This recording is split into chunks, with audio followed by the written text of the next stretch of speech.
नमस्कार, आप देख रहे हैं देवभूमि लाइव। आपके साथ मैं हूं सुरभि तिवारी। विधानसभा में उच्च शिक्षा विभाग की समीक्षा बैठक हुई। बैठक उच्च शिक्षा मंत्री धन सिंह रावत ने ली और बैठक में डिपार्टमेंट में पेंडिंग कामों पर चर्चा की गई। अधिकारियों को निर्देश भी जारी किए गए और इन सभी पेंडिंग कामों को जल्द से जल्द निपटाने के लिए कहा गया। उच्च शिक्षा मंत्री धन सिंह रावत ने कहा कि जल्द हम सभी कुलपतियों की बैठक करने वाले हैं, जिसमें नया सत्र कब से शुरू किया जाएगा, एग्जाम कब तक करवाए जा सकते हैं जैसी बातों पर चर्चा होगी। धन सिंह रावत ने कहा कि राज्य सरकार एक बड़ा निर्णय लेने जा रही है, जिसमें हर कैंपस को वाईफाई शुरू करने के निर्देश दिए जाएंगे ताकि बच्चों को ऑनलाइन या फिर अन्य पढ़ाई के लिए वाईफाई की सुविधा मिल सके। ये वाईफाई बच्चों को फ्री प्रोवाइड की जाएगी। परियोजना के मुख्यमंत्री द्वारा जुलाई में लॉन्च किया जाएगा। और वहीं धन सिंह रावत ने कहा कि राज्य के 3 नए प्रोफेशनल कॉलेजों को आगामी एजुकेशनल सेशन से विधिवत शुरू किए जाने की प्रक्रिया में तेजी लाने के अधिकारियों को निर्देश जारी कर दिए गए हैं।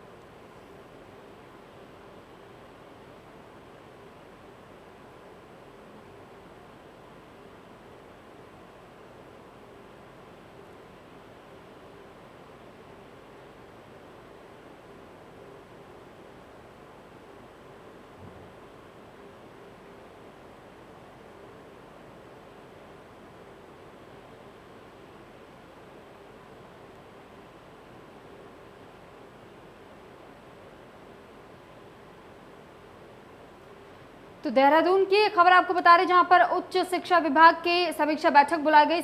समीक्षा बैठक में कुलपतियों के साथ ये बैठक हुई और यहां पर एजुकेशनल डिपार्टमेंट को लेकर के चर्चा की गई। तो वहीं पीएम मोदी के टीकाकरण को लेकर के ऐलान के बाद उत्तराखंड की समस्याएं अब खत्म हो गई हैं। अब प्रदेश के अंदर 21 जून से केंद्र सरकार की ओर से टीकाकरण करवाया जाएगा। केंद्र सरकार की ओर से यहां 18 से ज्यादा उम्र वाले सभी लोगों को मुफ्त में वैक्सीन लगाई जाएगी।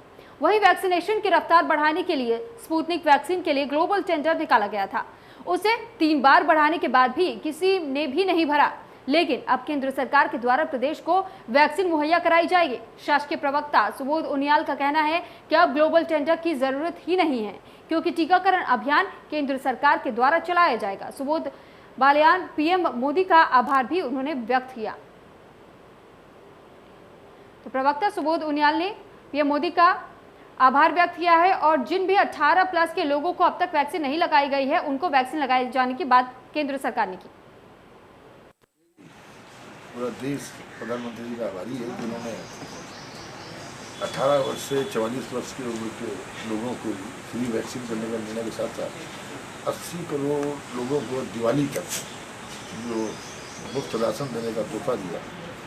निसंदेह एक बहुत बड़ा कदम है और ये इससे जहाँ तक उत्तराखंड जैसे राज्य है, हम लोगों को भी इससे जहाँ वैक्सीन की उपलब्धता भी सुनिश्चित होगी, वहाँ कहीं ना कहीं आर्थिक रूप से भी हम लोग 450 करोड़ का बजट का प्रावधान हमने किया था, क्योंकि इस समय राज्य की सर्वोच्च प्राथमिकता आम आदमी के जीवन को बचाने की है। इसलिए आर्थिक स्थिति कमजोर होने के बावजूद सरकार का निर्णय था कि ये हमारे लिए बड़ा लाभकारी रहेगा।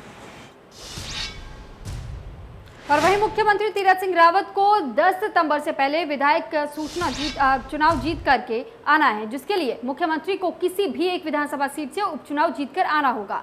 मुख्यमंत्री के लिए अब तक 6 विधायक सीट छोड़ने के लिए तैयार हो चुके हैं, जिसमें निर्दलीय विधायक भी हैं। बीजेपी प्रदेश अध्यक्ष मदन कौशिक का कहना है कि अब तक 6 विधायकों ने उन्हें लिखित में मुख्यमंत्री के लिए सीट छोड़ने के लिए पत्र दिया है, जिसमें एक निर्दलीय विधायक भी हैं। साथ ही 3 विधायक पौड़ी लोकसभा सीट पर भी हैं। तो सीएम तीरथ के पास अब तक 10 सितंबर का वक्त दिया गया है। वही विधायक भी अब उनके लिए सीट छोड़ने के लिए तैयार है और 6 विधायकों ने लिखित में अपनी सीट छोड़ने का ऐलान कर दिया है। क्या आपको लगता है कि लगभग कब तक चुनाव होगा? क्या कुछ पार्टी की तैयारियां हैं? देखिए, 5-6 विधायकों ने लिखित में मुझे दिया है। इसमें पौड़ी से 2-3 विधायक हैं, धर्मपुर के विधायक हैं, बद्रीनाथ के विधायक हैं, एक हमारे वो निर्दलीय विधायक राम सिंह खेड़ा जी, उन्होंने दिया है।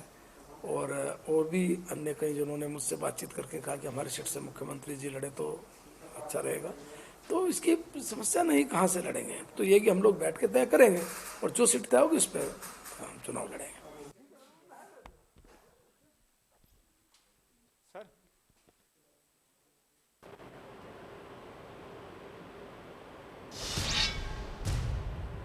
राज्य सरकार की नई एसओपी जारी होते ही देहरादून वासियों के व्यापारियों को थोड़ा सुकून मिला है। देहरादून की बात की जाए तो कपड़े इलेक्ट्रॉनिक हार्डवेयर की दुकान दोपहर 1 बजे तक खुल रही है। हमारे संवाददाता ने इसका जायजा लिया। उत्तराखंड में व्यापारियों के आंदोलन के बाद सरकार ने एक बार फिर जो कर्फ्यू में है वो राहत देने की कोशिश की है व्यापारियों को। इस समय हम राजधानी देहरादून के धर्मपुर बाजार में मौजूद है। आप देख सकते हैं जो कपड़ों की दुकानें हैं उनको खोलने के निर्देश दिए गए थे। हालांकि दोपहर 1 बजे तक का उनको समय दिया गया था। इसके साथ ही अगर बात की जाए तो जो हार्डवेयर्स की दुकानें हैं, इलेक्ट्रॉनिक्स की दुकानें हैं, उन लोगों को भी रियायत यहाँ सरकार द्वारा दी गई है। हालांकि जो पहले कर्फ्यू के बाद जो निर्देशित सरकार ने निकाला था, जो निर्देश दिया था, उसमें इन लोगों को खोलने की अनुमति नहीं थी। लेकिन व्यापारियों के विरोध के बाद, नाराज़गी के बाद सरकार ने एक बार फिर से जो गाइडलाइंस है उसमें कुछ बदलाव किए थे और उसके बाद से ही जो इलेक्ट्रॉनिक की दुकानें हैं या फिर कहा जाए जो अन्य कपड़ों की दुकानें हैं, रेडीमेड की दुकानें, उन्हें खोलने के दिशा निर्देश सरकार ने दिए थे। और ये इसी को देखते ही यहाँ जो बाज़ार है उसमें काफ़ी रौनक नज़र आ रही है। हालांकि सोशल डिस्टेंस का पालन करने के लिए ज़रूर सरकार ने सभी लोगों को कहा था और ये भी कहा था कि बिना मास्क के वो बाहर ना निकलें। देहरादून से सुभाष गौड़, इंडिया न्यूज़।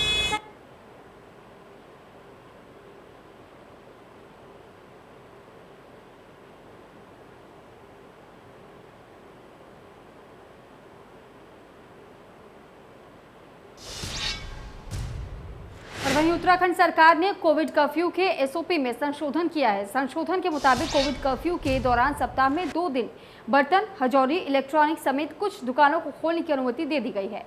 सरकार को यह संशोधन व्यापारियों के दबाव में करना पड़ा है।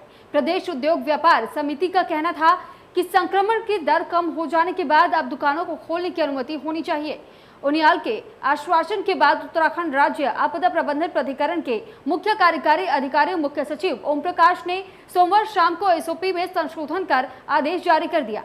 संशोधित आदेश के अनुसार आज और 11 जून यानी कि शुक्रवार को बर्तन, हजौरी, इलेक्ट्रॉनिक्स और इलेक्ट्रिकल, साथ ही इलेक्ट्रॉनिक्स पार्ट्स, कंप्यूटर हार्डवेयर व software, web designing hardware, paints, sanitizer, stone और मार्बल चिप्स, कारपेंटर फर्नीचर, साथ ही टिम्बर मर्चेंट्स की दुकानें सुबह 8 बजे से लेकर दोपहर से 1 बजे तक खुली रहेंगी।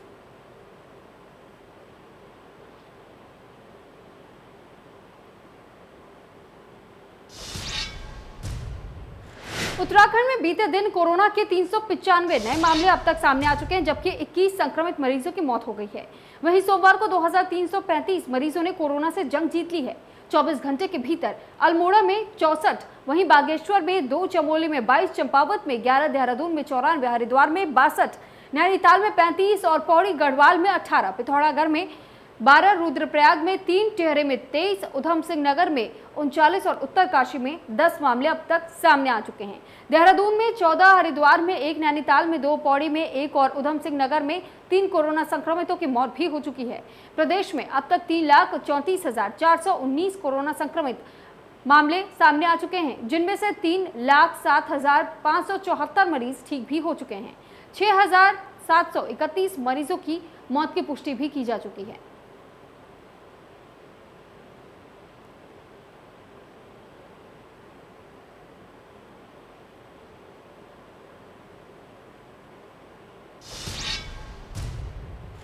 और खबर उत्तराखंड के मसूरी से, जहां पर 9 जून से 15 जून तक के लिए कोविड-19 लॉकडाउन को बढ़ाया गया है। मसूरी में रोज दिहाड़ी मजदूरी करने वाले रिक्शा चालक, पटरी व्यापारी और कूली के समान रोजी रोटी का संकट अब मंडरा रहा है, जिससे उनको भारी परेशानियों का सामना करना पड़ रहा है। रिक्शा चालकों की माने तो पिछले 1 महीने से बिना काम के बैठे हुए हैं। ऐसे में पर्यटकों के मसूरी न आने पर व्यवसाय पूरी तरीके से ठप हो रहा है। रिक्शा के पहिए जाम हो गए हैं, जिससे उनके परिवारों का पालन पोषण करने में खासा दिक्कतों का सामना करना पड़ रहा है। उन्होंने कहा कि उनके द्वारा कई बार सरकार से आर्थिक रूप से मदद करने की मांग भी की गई है।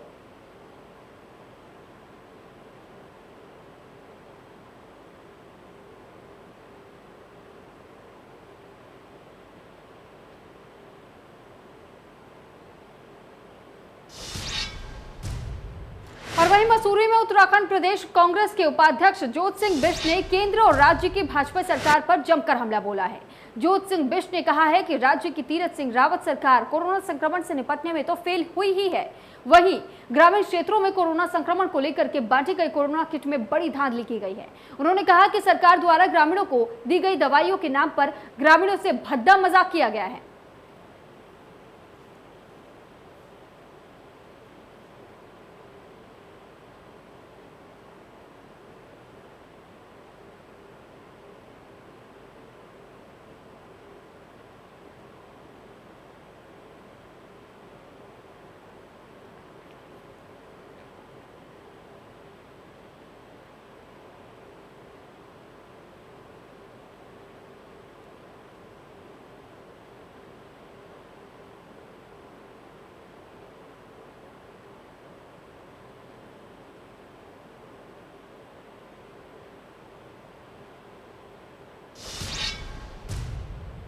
तो वहीं केदारनाथ से कांग्रेसी विधायक मनोज रावत ने सूबे की बीजेपी सरकार पर आरोप लगाते हुए कहा कि सरकार ने कुंभ के आयोजन के लिए सभी रास्ते खोल दिए थे, जिसके चलते प्रदेश में कोरोना संक्रमण तेजी से बढ़ा है।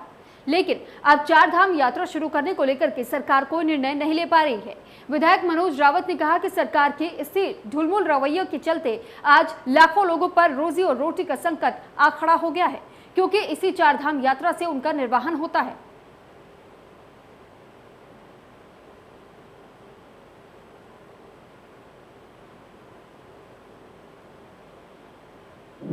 चारधाम यात्रा शुरू की जाए। देखिए, सरकार 32-35 लाख लोगों को दिव्य और भव्य कुंभ करके हरिद्वार में कोरोना बम फोड़ने की हिम्मत तो जुटा सकती है, लेकिन जो लोग बेरोजगार पड़े हैं, कर्जों से डूबे हुए हैं, हमारे बद्री, केदार, गंगोत्री, यमुनोत्री में, ये धाम, ये इतना याद रख लें कि ये धाम सिर्फ बद्री, केदार, गंगोत्री और यमुनोत्री के लोगों को नहीं पालते हैं, बल्कि ये धाम बद्रीनाथ, केदारनाथ, गंगोत्री और यमुनोत्री से लेकर के दिल्ली तक के लाखों करोड़ों लोगों को पालते हैं। सरकार को समय रहते हुए, मुझे तो ये लगता है कि जब सरकार को निर्णय लेना था तो सरकार ने शुतुरमुर्ग की तरह अपनी गर्दन रेत के नीचे छुपा दी थी, और जो ये कुंभ करके सरकार ने जो अपने सर पर अपयश और पाप का घड़ा जो फोड़ दिया है, उसका खामियाजा अब 4 धाम के लोगों को भुगतना पड़ रहा है।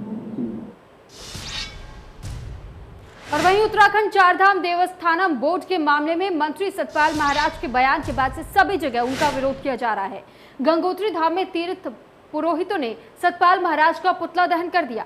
आपको बता दें कि सतपाल महाराज ने सोमवार को बयान दिया था कि उत्तराखंड 4 धाम देवस्थानम बोर्ड के मामले में कोई पुनर्विचार नहीं किया जा रहा है। इसके साथ ही जोशीमठ और केदारनाथ में भी सतपाल महाराज के बयान का विरोध हो रहा है। गंगोत्री धाम के रावण ने कहा कि सभी सनातन धर्म और हिंदू धर्म को मानने वालों का इस बयान का विरोध करना चाहिए। सभी 4 धामों के तीर्थ पुरोहितों ने सतपाल महाराज के पुतले का दहन किया है। यही नहीं, देवस्थानम बोर्ड को हटाकर प्रायश्चित करना चाहिए। तो मंत्री सतपाल महाराज का विरोध जमकर किया जा रहा है। देहरादून से ये तस्वीरें भी आपको दिखा रही कि किस तरीके से उनका पुतला बना करके और आग के हवाले कर दिया गया इस पुतले को।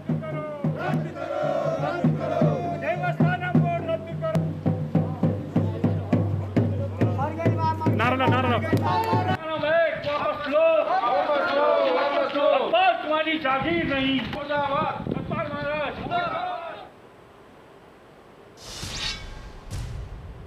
उत्तराखंड कांग्रेस के प्रदेश अध्यक्ष प्रीतम सिंह ने सीडीओ ऑफिस का दौरा किया और इस दौरान उन्होंने अधिकारियों के संतोषजनक जवाब न देने पर फटकार लगाई। पीसीसी अध्यक्ष प्रीतम सिंह ने उनके द्वारा लिखे गए पत्र की जानकारी मांगी तो सीडीओ ऑफिस उसका संतोषजनक जवाब नहीं दे पाए। आपको बता दें कि पीसीसी अध्यक्ष प्रीतम सिंह चक्राता के विधायक भी हैं। इस लिहाज से उन्होंने स्वास्थ्य के क्षेत्र में कार्य करने वाली आशाओं के लिए स्वास्थ्य उपकरण खरीदने के लिए 24 मई को विधायक निधि से 8 लाख रुपए के लिए स्वीकृति पत्र दिया था, जिसमें 15 दिन भी कोई कार्रवाई नहीं हुई थी। पीसीसी अध्यक्ष ने कहा कि प्रदेश में नौकरशाही हावी हो चुकी है, जिसमें अधिकारी अपने मनमाने तरीके से काम कर रहे हैं। पीसीसी अध्यक्ष ने कहा कि सरकार को चाहिए कि अफसरशाही पर लगाम लगाई जा सके।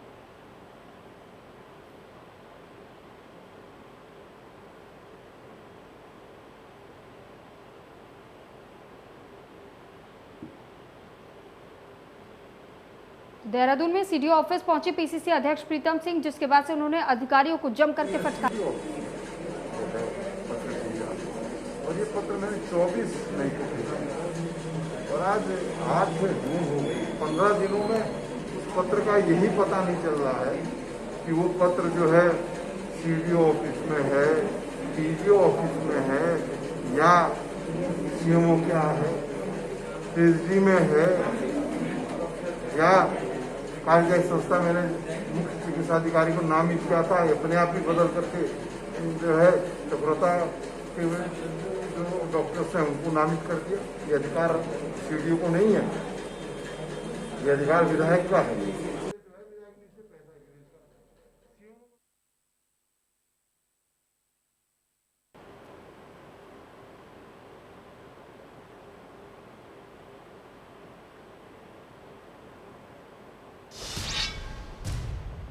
बागेश्वर में हिमालय से सटे सामा गांव में महिलाओं का जीवन काफी संघर्षपूर्ण रहा है। खेती के लिए भूमि का उपजाऊ बनाने के लिए महिलाएं तपती धूप में खेत को जोतती हुई दिखाई दी। यहां तक कि महिलाएं पुरुषों की गैर मौजूदगी में कठिन परिश्रम करने से पीछे नहीं हटती। बता दें कि गोगीना क्षेत्र से रिचकुला और रातीर केटी समेत कई गांव में महिलाएं जंगल से लकड़ी लाकर अपने घर का चूल्हा चौकी करती हैं। यहां तक कि खेती बाड़ी करने में भी महिलाएं पीछे नहीं हैं। इन महिलाओं के पूर्वजों ने पहाड़ को काटकर छोटे छोटे खेत बनाए, जिसमें फसल उत्पादन के लिए आज हर परिवार कृषि संसाधनों की कमी के चलते खेती बाड़ी करने के लिए काफी जूझ रहा है। ज्यादातर परिवार की महिलाएं बैल न होने के कारण स्वयं हल से खेत जोतकर फसल उगाने के लिए मजबूर हैं, ताकि उन्हें अनाज मिल सके। मामले में गांव के प्रधान का कहना है कि साधन और गरीबी के चलते लोग मजबूरी में ये काम कर रहे हैं।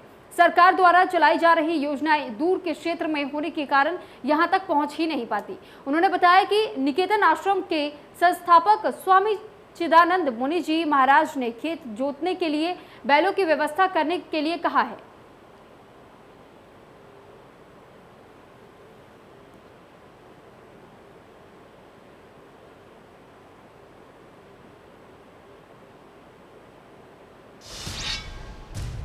और वहीं हरिद्वार के थाना सिडकुल क्षेत्र के ग्राम रोशनाबाद में आपसी विवाद को लेकर के मामला इतना बढ़ गया कि आपस में लाठी और डंडे चल पड़े। स्थानीय ग्रामीणों के द्वारा इस झगड़े की सूचना पुलिस को दी गई, जिससे मौके पर स्थानीय पुलिस भी पहुंच गई। ग्राम रोशनाबाद में हुए झगड़े में दोनों पक्षों के दर्जनों से ज्यादा लोग आपस में भिड़ गए। देखते ही देखते झगड़ा हाथापाई पर आ पहुंचा। सिडकुल पुलिस ने मामले को शांत करवाया। झगड़ा कर रहे मुख्य लोगों को थाना सिडकुल बुलवाया गया। झगड़े के कारण का भी अभी पता नहीं चल पाया है।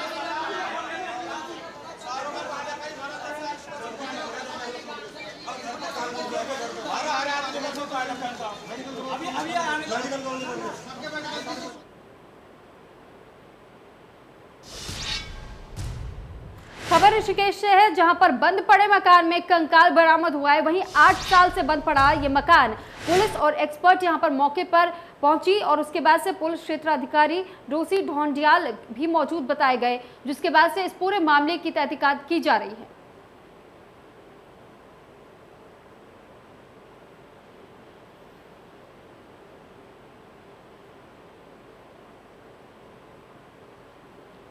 ऋषिकेश की खबर आपको दिखा रहे हैं, जहां पर 8 साल से एक मकान बंद पड़ा हुआ था, लेकिन इस 8 साल से मकान जो बंद पड़ा हुआ था इसके अंदर से कंकाल बरामद किए गए, जिसके बाद से पुलिस को जैसे इस मामले की जानकारी मिली तुरंत पुलिस यहां पहुंची एक्सपर्ट्स की टीम के साथ, जिसके बाद से इस मामले के बारे में पता लगाया जा रहा है कि आखिर जब ये मकान इतने सालों से बंद था तो यहाँ पर कंकाल कैसे मिले।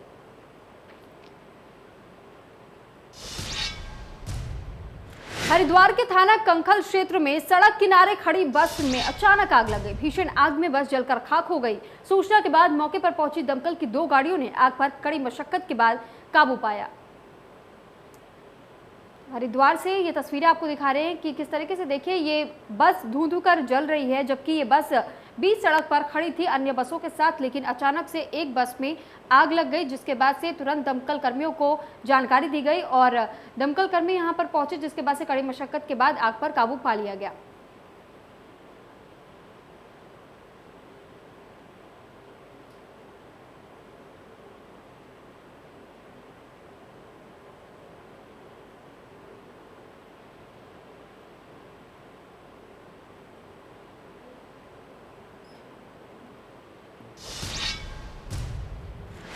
कृषि कानून के विरोध में गाजीपुर बॉर्डर पर लगातार किसानों का आंदोलन जारी है, जिसको लेकर के बाजपुर में सैकड़ों की संख्या किसान रवाना हुए। वहीं कोरोना वायरस के प्रकोप के कम होने के बाद अब किसानों का आंदोलन स्थल पर जाने का सिलसिला शुरू हो गया है। वहीं संयुक्त किसान मोर्चा के आह्वान पर बाजपुर के गुरुद्वारा सिंह सभा में सैकड़ों की संख्या में किसान नेता और प्रवक्ता जगतार सिंह बाजवा के नेतृत्व में एकत्र हुए, जहां करम सिंह पड्डा ने वाहनों को हरी झंडी दिखा करके रवाना कर दिया।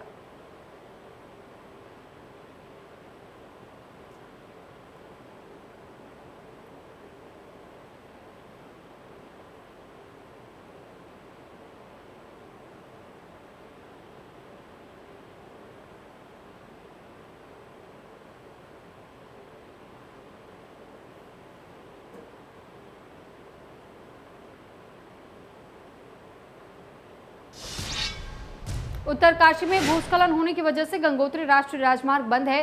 वहीं भूस्खलन की सूचना पर एसडीआरएफ टीम लगातार काम कर रही है। मार्ग बंद होने की वजह से गर्भवती महिला फंसी हुई थी, जिसको एसडीआरएफ टीम ने भूस्खलन क्षेत्र से सुरक्षित एम्बुलेंस तक पहुंचा दिया।